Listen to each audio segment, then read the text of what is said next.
Hi, simple and டேஸ்டியாக road கடையெல்லாம் கிடைக்கிற மாதிரி சுவையான சோயா போட்ட பிரிஞ்சி சாதம் எப்படி செய்கிறதுன்னு பார்க்கலாமா? நம்ம வீடியோ பிடிச்சிருந்தா சப்ஸ்கிரைப் பண்ண மறந்துடாதீங்க. ஒரு குக்கரில் 4லேருந்து 5 டேபிள் ஸ்பூன் எண்ணெய் சேர்த்துக்கோங்க. அது கூட பட்டை, கிராம்பு, ஏலக்காய், பிரியாணி இலை எல்லாம் சேர்த்துட்டு 2 பெரிய வெங்காயம் நீள்வாக்கில் நறுக்கி வச்சுருக்கேன். அதையும் இதோடு சேர்த்து நல்லா வதக்கிடுங்க. நல்லா வெங்காயம் வதங்கினதுக்கப்புறம் இது கூட 2 பச்சை மிளகா, 2 தக்காளி பழம் சேர்த்துருக்கேன். அதையும் சேர்த்து நல்லா வதக்கிடுங்க. வெங்காயம் தக்காளி எல்லாம் நல்லா வதங்கினதுக்கப்புறம் இது கூட 1 டேபிள் ஸ்பூன் இஞ்சி பூண்டு சேர்த்துக்கோங்க. இஞ்சி பூண்டு சேர்த்து நல்லா வதக்கிடுங்க. இஞ்சி பூண்டு சேர்க்கவும் நல்லா வதங்கிடும். வெங்காயம் தக்காளி நல்லா வதங்கினதுக்கப்புறம் 1 கை புதினா, கொஞ்சோண்டு கொத்தமல்லி தழை 2ம் சேர்த்து நல்லா வதக்கிடுங்க.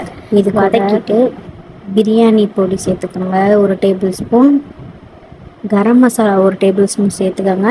Kashmiri chilli powder 1 table spoon சேர்த்துக்கோங்க. உங்கள் காரத்துக்கு ஏற்ப சேர்த்துக்கோங்க. சேர்த்துட்டு நல்லா வதக்கிடுங்க. நல்லா வதங்கினோடனே இது கூட கொஞ்சமாக தயிர் சேர்த்துக்கோங்க. தயிர் சேர்த்துட்டு உடனே வதக்கிடணும், இல்லாட்டி தயிர் திரஞ்சிரும். தயிர் நல்லா வதக்கினதுக்கப்புறம் இந்த மாதிரி நல்ல கிரேவியான பதத்துக்கு வரும்.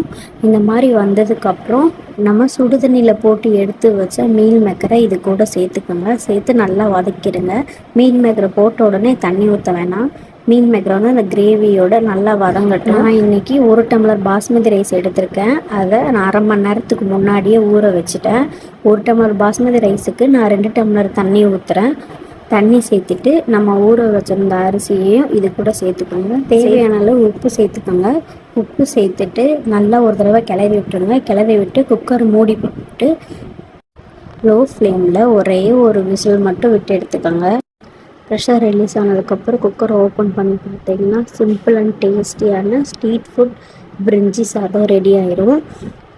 இந்த வீடியோ உங்களுக்கு பிடிச்சிருந்துச்சுன்னா ஒரு லைக் பண்ணிக்கோங்க. நாளைக்கு வீடியோவில் பார்க்கலாம்.